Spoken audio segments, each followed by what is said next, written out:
This isn't the video I had planned for today, but this is the video you're getting. It's currently 8:14 p.m. I'm sitting in my room in my PJs, and I'm going to explain to you the plot of Cats. Let's get started. Cats is a 1981 musical by Andrew Lloyd Webber based I can't even say it.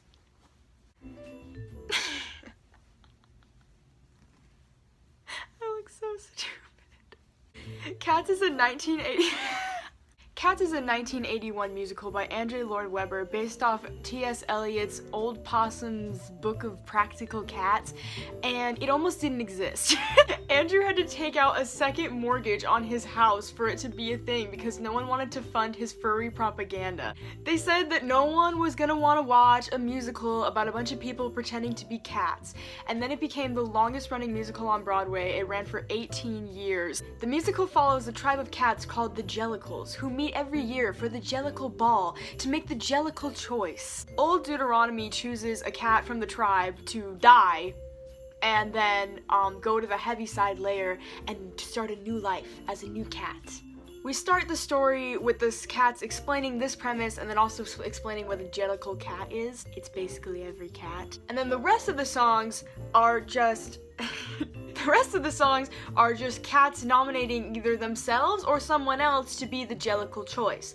Every song is just a persuasive essay about why they should get to die.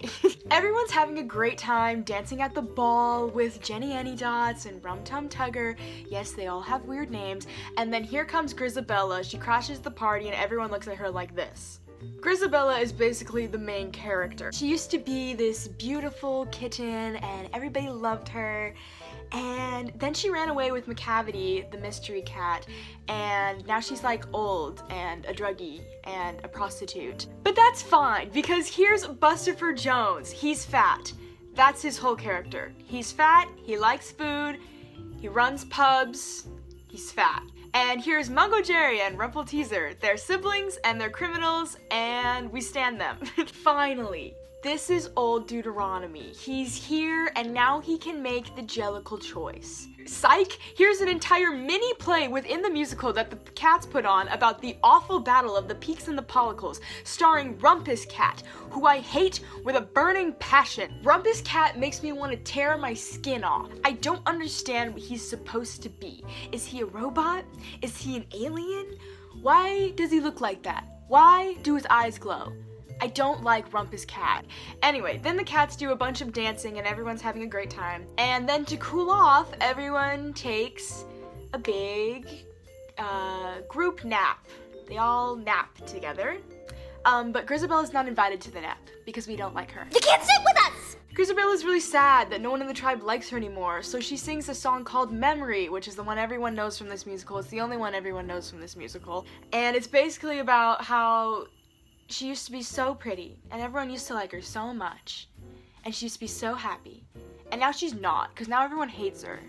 And she's a druggie. And she's like, guys, if you just touch me and accept me back into the tribe, then you'll know what happiness is. And then old Deuteronomy's like, yeah guys, what is happiness to you? What is happiness? And it makes me have an existential crisis every time. Then we meet Gus the theater cat, and honestly, this song makes me cry. Gus's story is really similar to Grizabella's in that he used to be like this super famous actor, but now he's old and his paws are shaky and he can't act anymore because he can barely stand.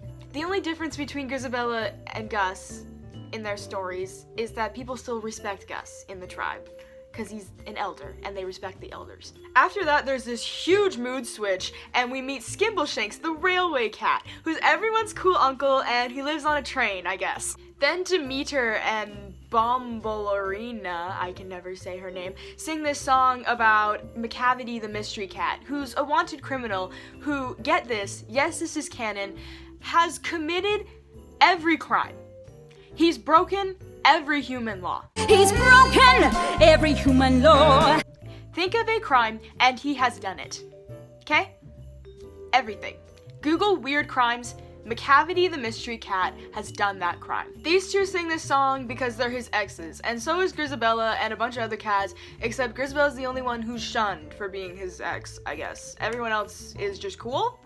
Don't really know what that's about. Anyways, they sing about him too much, and then he actually appears, and he causes a lot of trouble. He gets in a huge fight with Munkustrap, and then he kidnaps Old Deuteronomy, and then he kills himself. Then everyone's like, oh no, what are we gonna do? Our leader is gone. How is he gonna make the Jellicle choice? And then in comes Rum Tum Tugger, and he's like, oh, haven't you heard? Here's my boyfriend. He's magical. His name is Magical Mr. Mistopheles, the original conjuring cat. Mr. Mistopheles comes from the ceiling on a string of lights, and he says, presto! Presto!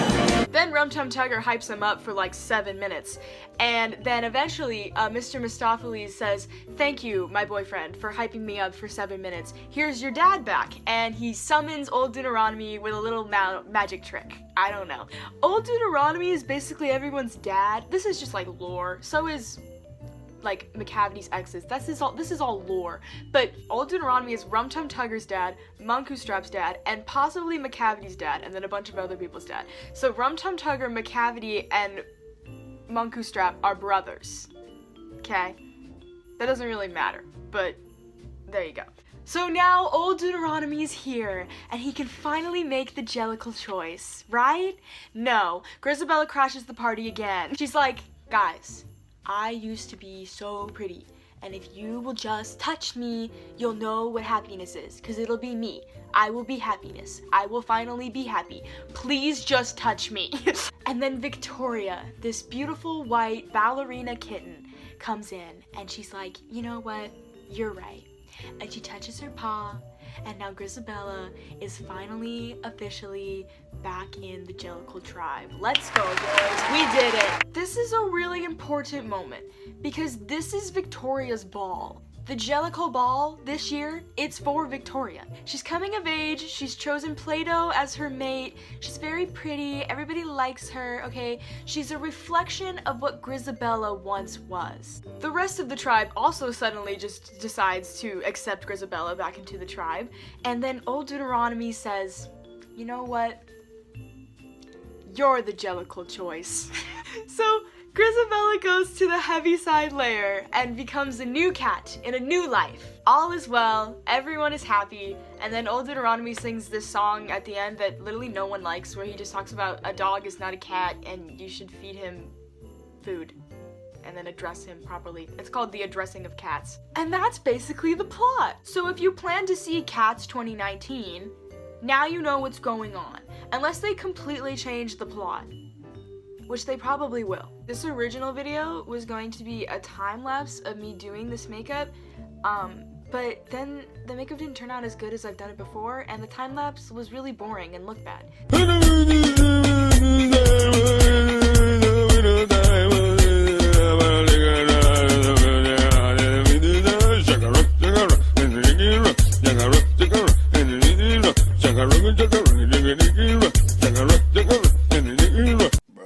Look at this dude.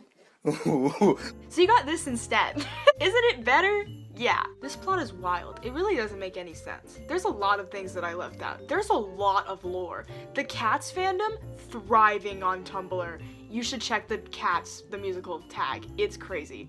I've had my glasses off this whole time, so I'm sure my lazy eye was on full display, and I hope you enjoyed it. Don't forget to like and subscribe or whatever. Thanks for watching me rant. I'm gonna go wash this off. Bye.